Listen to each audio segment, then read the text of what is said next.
recording as Great. well.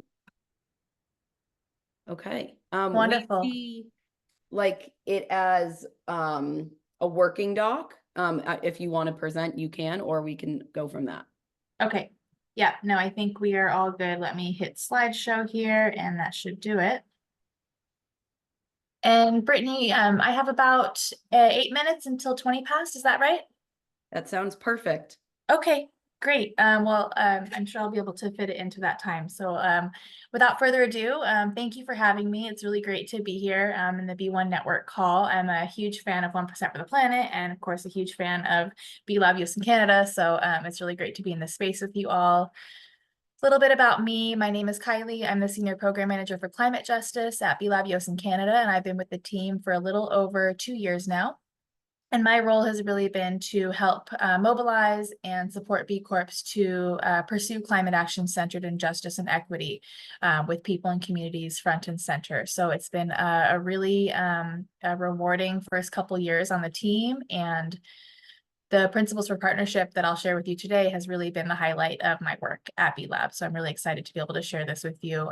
We put these out there in the spring in a relatively soft launch. They were included in the business guide to advancing climate justice, which hopefully some of you have seen come across your email, but I will put that in the chat here and I'm sure Brittany can send it out in the follow-up. It's a very robust resource we developed in partnership with Forum for the Future around how to take action on climate justice through different avenues of a business's operations, employee engagement, leadership, policy, wider enabling environment. But the main piece of the guide was partnerships. And of course, that's the theme of this call today. So the principles for partnership are something that, they're out there and folks have been sitting with them, but it's been really, really great to have more chances to share them. So again, thanks for the invitation. So I will just share a little bit here about B-Lab US and Canada's climate justice work to date, just as a very high level primer for folks who might not have heard about the work we're doing on climate justice. At B-Lab US and Canada, climate justice sits within our three impact pillars of make up our theory of change. So that's climate justice, racial equity, and policy, and a stakeholder-driven economy.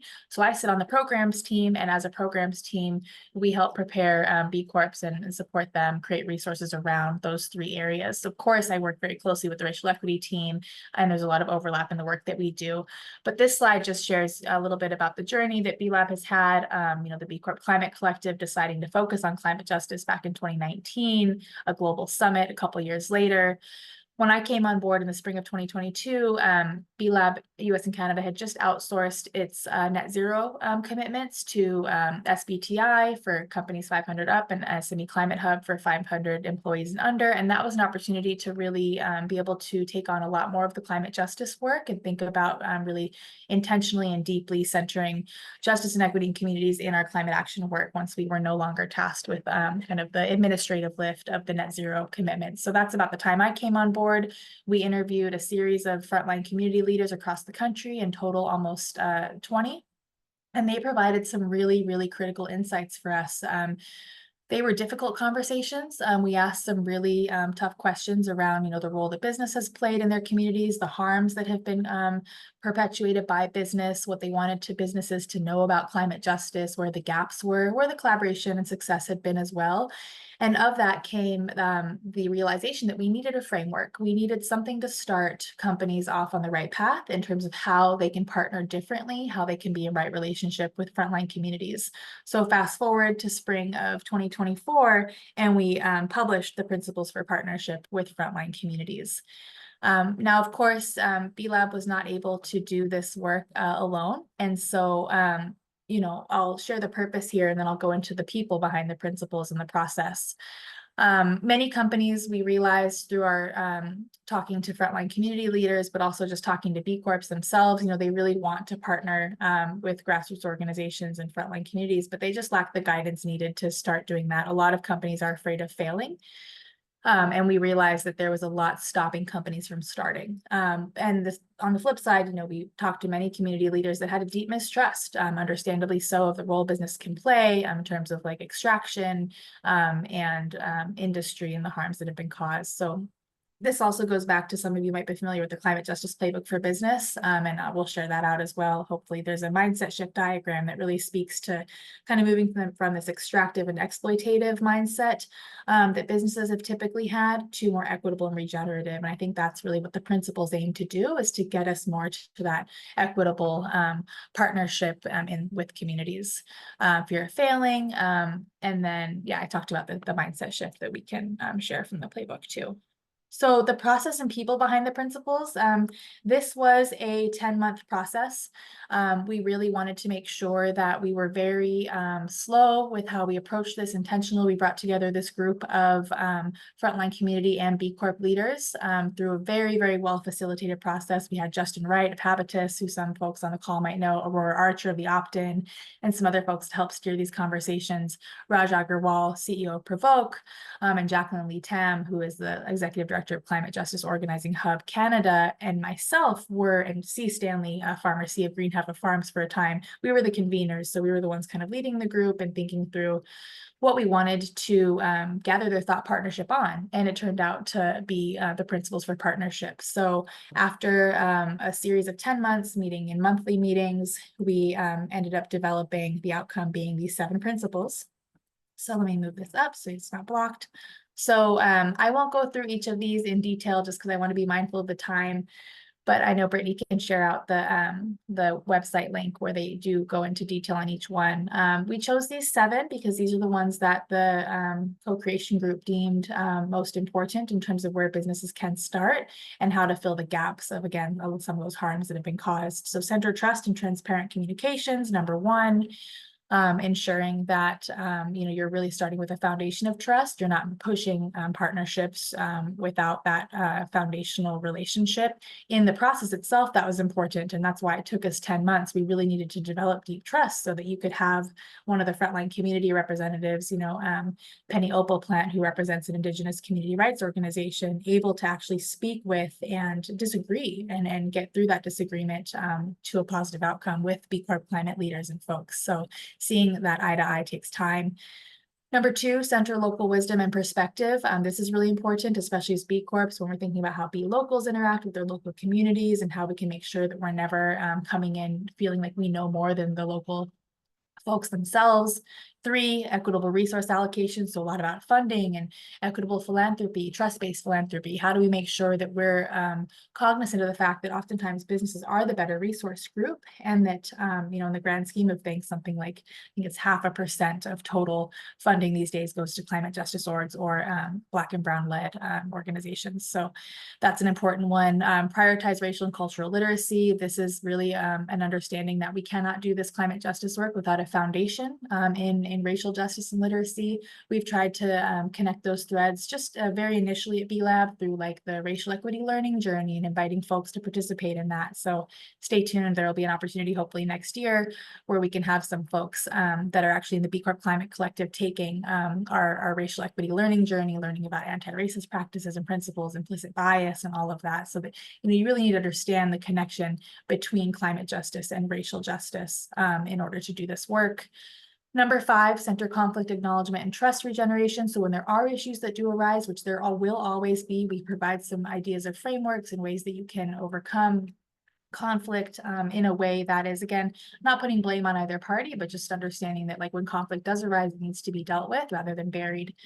Number 6 is clear and equitable decision-making. So having a really firm plan from the onset of a partnership of, who is the decision maker, who is, advisor, and how does that sit in terms of the partnership, and where's the power dynamic there too. We talk a lot about that in the principles of, the power dynamics between business and industry and communities and organizations.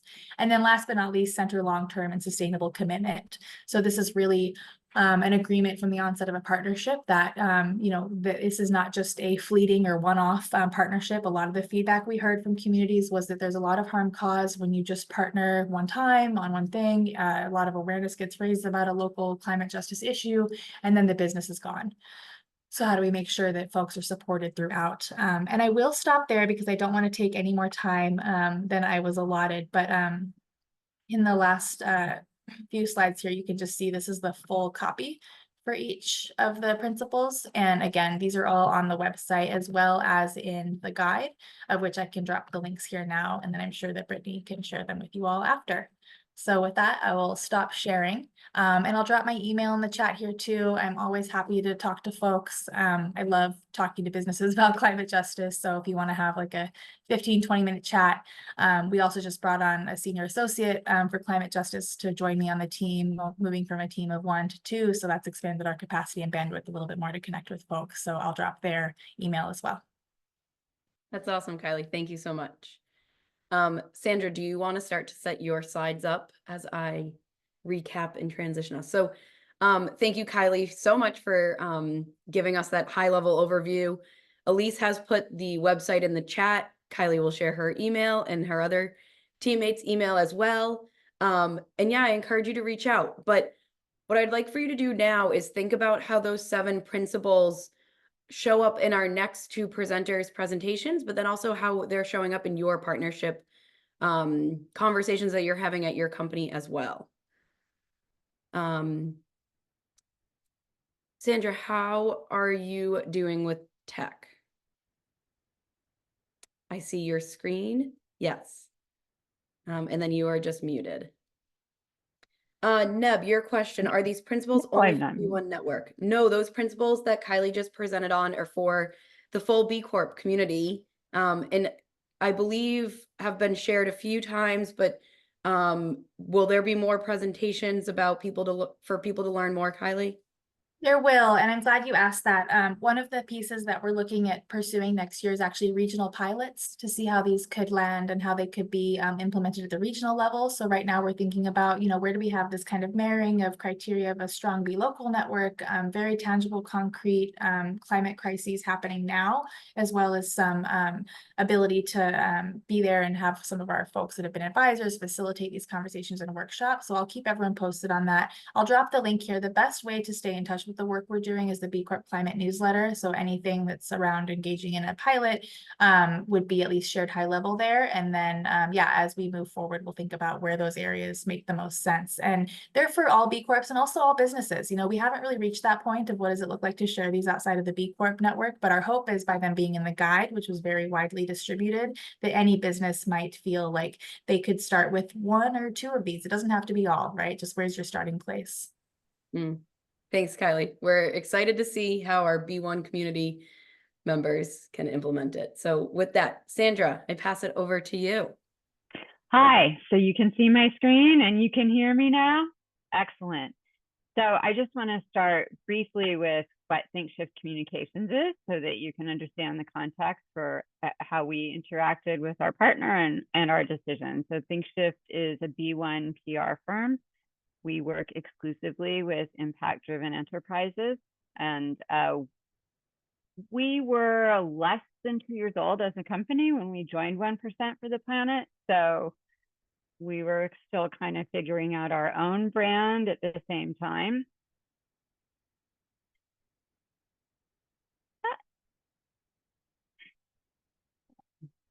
This is not working all of a sudden.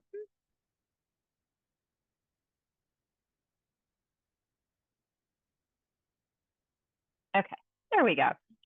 Our partner is San Francisco Baykeeper, which, as their website says, has been defending the Bay for 35 years. We're based in San Francisco.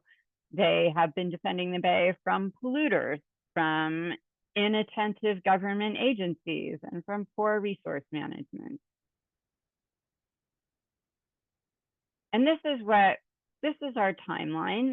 And I want to focus first on where we were when we started. As I said, we were just a little under 2 years old as a company. We joined 1%, and I don't know if the other of you who are members of 1% have had this experience, but we looked at the nonprofit directory and experienced brain freeze. Like, how are we going to pick a partner? Or do we have lots of partners? What should we do? We could not narrow it down. So we realized we actually needed to have a strategy around picking a 1% partner. And here's how we thought it through. We knew we wanted to give locally because we felt like this was part of our giving back to our community, and also because it would set us up for that long-term sustainable partnership. It would open up opportunities for us to work with the organization beyond just giving them money.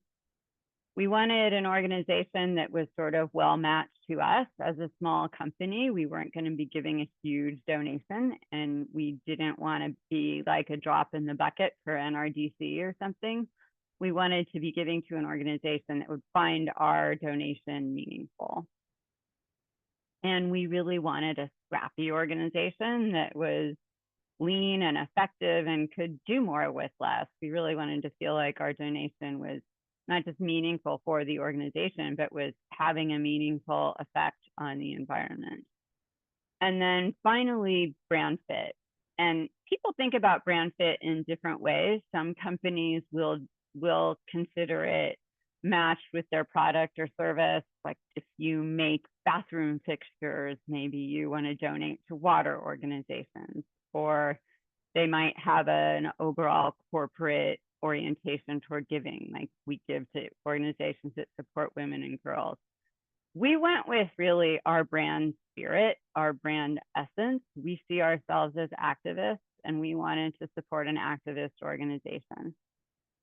So those were our main criteria. And then our sort started with that enabled us to filter the directory a lot more, for one thing. And then we added some familiar organizations, ones that we knew of that might fit our criteria. We also asked people in our network, who would you recommend, who would be a great potential partner for us and could really use our donation. We created a short list that way. And then we did some due diligence. We reviewed their annual reports, their charity navigator ratings, checked with some other people who knew them. And that is ultimately how we picked Baykeeper. And they were a perfect fit. As you can see from these stats, they're an insanely effective organization. When we started working with them, they had a staff of fewer than 10 and a budget well under $2 million. But their scientists are amazing. Their fun fact about Baykeeper, they are the only organization that actually patrols San Francisco Bay for pollution. No government agency does that. Baykeeper does that with their little boat and their volunteer skippers and their excellent scientists. So one of the things that appealed to us is that they sue a lot of people. It's not their first line of interaction, but when they find someone polluting, they try to get them to clean it up, but they do not hesitate to sue. And a lot of people don't like that. And we thought, well, we definitely also want to be giving our money to an organization that makes some people mad, not because we have placed particular value on making people mad, but because they have a harder time raising money. It's always easy to raise money for kittens, but if you're a cat that scratches back, maybe not so much. So that was another area that really fit with us in terms of brand fit. Also, all the things. They're working with impacted communities, so they're doing environmental justice work. They have been incorporating climate change data and threats in their work for years. So they were an excellent fit for us. And we did find that the work we did to fit with our goals and our brand value truly did lay the groundwork for a long and really always deepening relationship. So some of those things are, we started out with just writing a check. Then we became a sponsor of their annual event. And then we did a pro bono messaging project for them on a new donor circle. And then I produced an event, super fun event on the bay with a historic boat. We had great speakers. And then I joined the advisory board. So I worked on the development committee. The advisory board is not the board, it's sort of an auxiliary to the board, and ultimately was invited to join the board and then became secretary. And I am currently leading scenario planning to think of how our work might change and what we might do in response to different election results, and also further Supreme Court rulings that are really gutting the Clean Water Act. So I was thinking I could take questions. put the chat up. If anybody has questions about any of this, the nature of our partnership, how we decided, how we developed the criteria, I'm happy to take them. I might suggest that we do questions in the chat for you to answer there and for us to move on to Janae, just so we can somewhat stay on task. Because I know on agenda, because I know a lot of people do show up also for the networking portion that will come after the presentation. Sure. So I encourage people to put their questions in the chat, and Sandra can answer them there. So Sandra, if you want to just stop sharing your screen, and we will jump over to Janae. Sandra, thank you for sharing your partnership with us. I think you brought up some very valid kind of tips and tricks that other people can take into their partnerships. And Janae will do the same with sharing her tips and tricks for us. So please put questions in the chat if you have them for Sandra. Thanks, Brittany. I'm Janae, the Director of Impact for World Centric. World Centric provides plant-based products for the food service industry. So on this side, you can see a few examples of the type of products that we're making. And giving has always been a formal part of our company structure. Since we transitioned from a nonprofit to a for-profit in 2010, we've committed 25% of our profits every single year to go to social and environmental organizations around the world. So today I'm going to talk to you a little bit about how we structure our giving program, and then talk about how we've taken one of our partnerships beyond the check. So a quick history of our giving. The first year that we gave $47,000 to around 6 nonprofits, and all of them were working within basic needs for communities experiencing extreme poverty. And they were all pretty transactional. Like, these were just nonprofits that our founder had heard about, did some research on, but there was really no relationship behind it. In 2009 is when we became a certified B Corp. And in 2014, we became a 1% for the Planet member. This is also around the time when we started to evolve our giving program to be more focused on partnerships. We had hired Lyft Economy, another B Corp, to do some consulting for us, and they were really encouraging us to think more long-term about these partnerships and how we get to know and invest in our nonprofit partners. I was already working at World Centric at this time, but I was in a different department. In 2018, I shifted to have about 80% of my time be focused just on the giving program. And then last year, we hired our first person who's 100% on the giving program, Cheryl, who's also on this call. And to date, we've donated over 18 million. World Centric has 5 main giving programs, and I'm going to talk mostly about impact grants because you can see here, they're really our largest program. That's also where our core partnerships take place. One of the things that I think is really important is right sizing your relationship to the size of the grant. So all the other programs that you see here, they tend to be smaller grants. Impact grants tend to be between 30,000 up to around 300,000. And so that's really where we invest a lot of our time and thought in relationship building. Impact grants today still are kind of holding to that same focus area that we started with. They fund partners that work at the intersection of extreme poverty and environmental degradation. And all of our partners in this program, I think pretty much are 1% for the Planet members, but we don't use the directory to find our partners. Rather, we nominate all our partners to join 1% for the Planet, and hopefully that ties them to more resources. One of the things that Sandra also talked about this, I think, is being clear on what you fund, like defining your strategy. So we make sure that we have a definition of extreme poverty using the World Bank's definition. We also start with our partners all having annual operating budgets under 3 million, and then we grow together. And our due diligence includes a financial review. Sandra mentioned Charity Navigator. We also look at those types of things, and we fund organizations with the overhead at or under 20%. We also prioritize locally led and community-driven organizations, and we have to have common values, and we can't perpetuate harm. So for example, we don't fund organizations that engage in any violence, and we don't fund organizations that use religion as a criteria to determine programming. And when we're trying to form these relationships, we really have to get to know who the group is. So we learn about their team, their programming, the results or impact of their work, and their capacity or expertise within the area that they're working in. And as much as possible, we get this through annual reports, their websites. We try to do as much of the work ourselves. And then, of course, talking to them directly, hearing their own stories, hear them share about their needs, their experiences, what they're hoping for out of partnership. And as we look for transparency in these organizations, we try to mirror it back. So who are we as a funder? What do we prioritize? How do we work?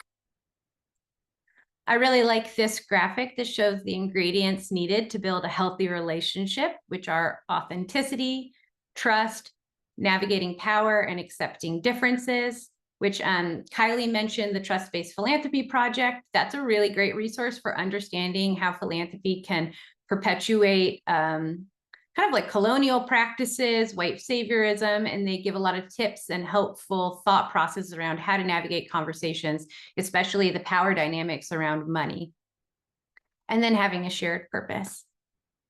So the example from one of our partners is Soil. This is a group that works in Cap Haitian in Haiti, and they're transforming waste into resources while offering people dignified access to sanitation. So it's a composting toilet collection service. And this also is addressing a health crisis, which is around safe water. They founded this organization after the cholera epidemic in Haiti in 2010. We were introduced to Soil around 2015 through one of our other nonprofit partners. And we shared common goals, right? Providing basic needs for communities in poverty while also protecting and restoring the environment. Our first grant to them was $14,000, but as they grew over time and we grew over time, that amount increased. So for example, our last grant to them was a little under 100,000. And it goes beyond the check. So we have had some amazing opportunities to engage with Soil.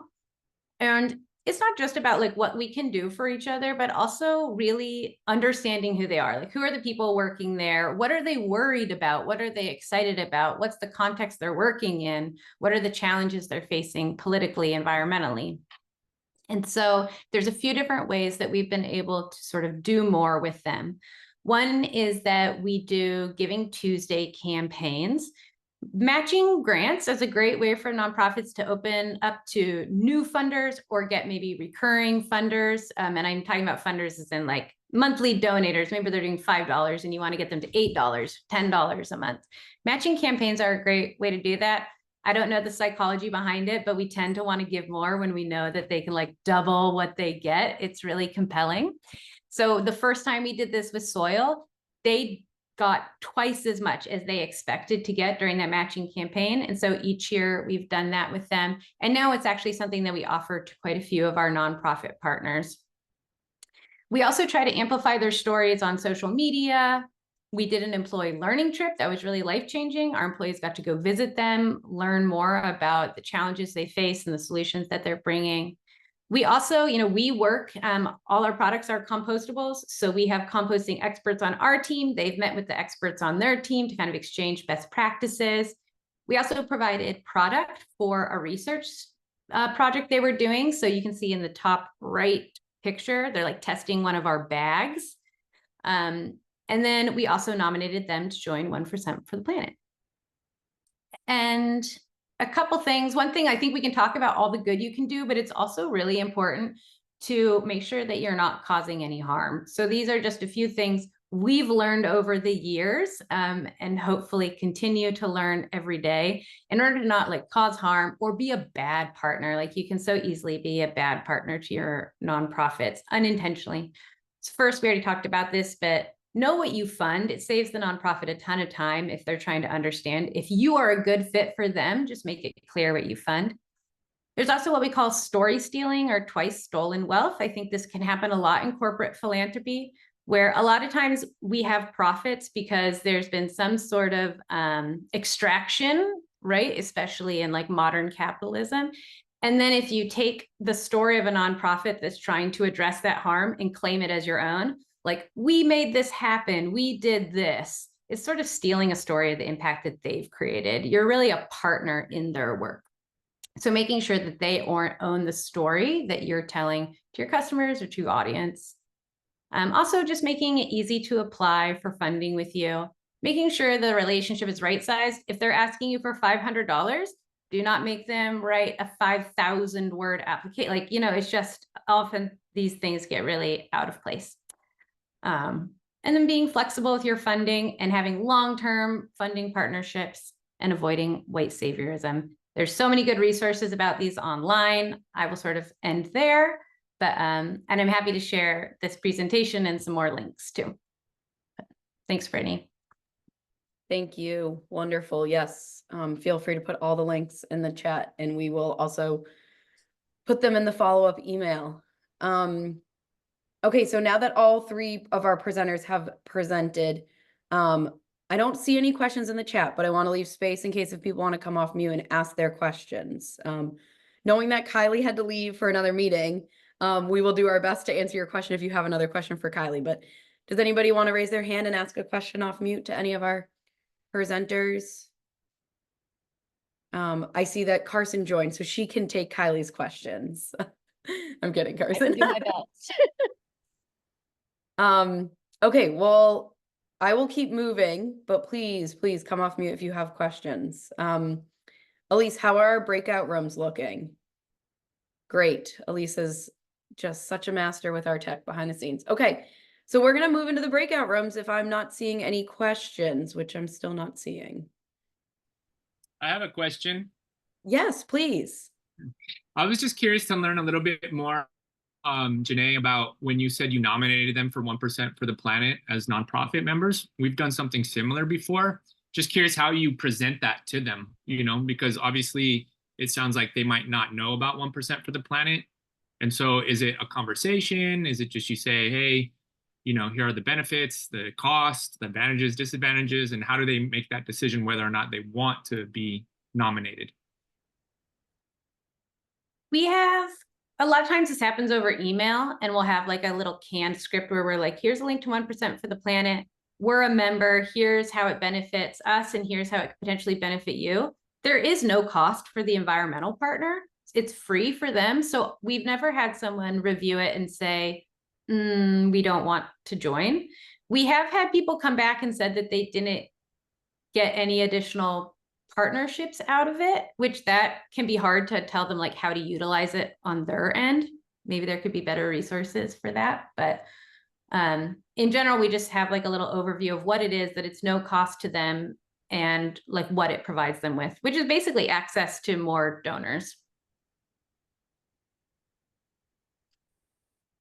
I think that's a really interesting flag too. Like maybe this community, one of our next steps could be, you know, providing our environmental nonprofits with resources so that they feel like they can take more advantage of the 1% partnership that maybe we're introducing them to. So I love that.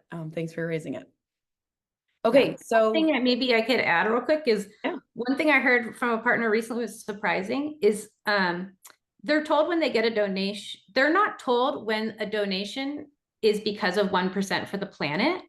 Like it doesn't ding in the portal to them. So he said he'll go look at the portal and see that like 6 people funded them, and he'll know they received those donations, but no idea that it was through 1% for the Planet. So that might be also something we can share. If you're donating, be like, hey, I know you're 1% for the Planet member. Like, I'm gonna make sure that I log you as a partner on the portal.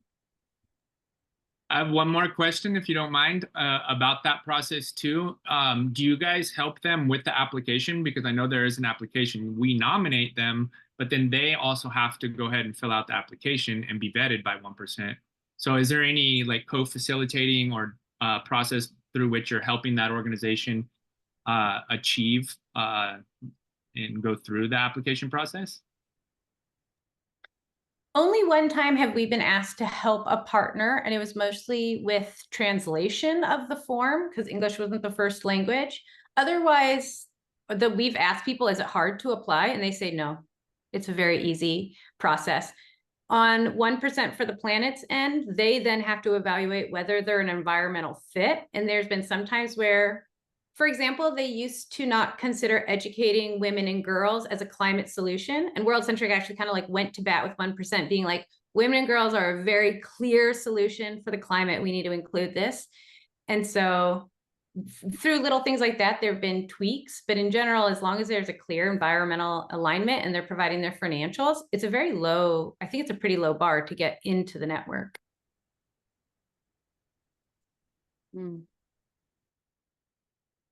I do agree from the experience that I've had as well. So. Okay, so moving into the networking portion, we are going to do one round of a 15-minute networking portion. And we have 2 questions that we want you to kind of think about with your group of 3, 4 people. So the first question that we want you to consider talking about, well, first introduce yourselves if you don't all know each other, get to know your members in your group. Which of the 7 principles that Kylie presented could you use to develop a long-term partnership with your frontline communities? And the second question that you could choose to answer is, what criteria has your company used or can your company use to vet candidates for a long-term partnership?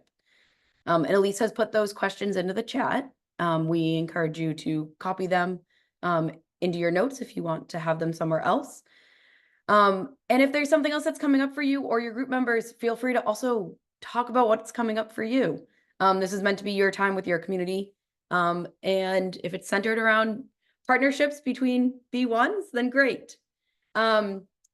The 7 principles that Kylie presented on, Elise might be able to copy into the chat faster than me. Oh, Carson did. Great. Thanks, Carson. So they were the 7 principles for partnerships with frontline communities that B-Lab helped create with community members. And feel free to not talk about that if that's not what you want to talk about. And with that, we will go into breakout rooms. Have so much fun, and we will see you all back here in about 10 minutes, we'll say.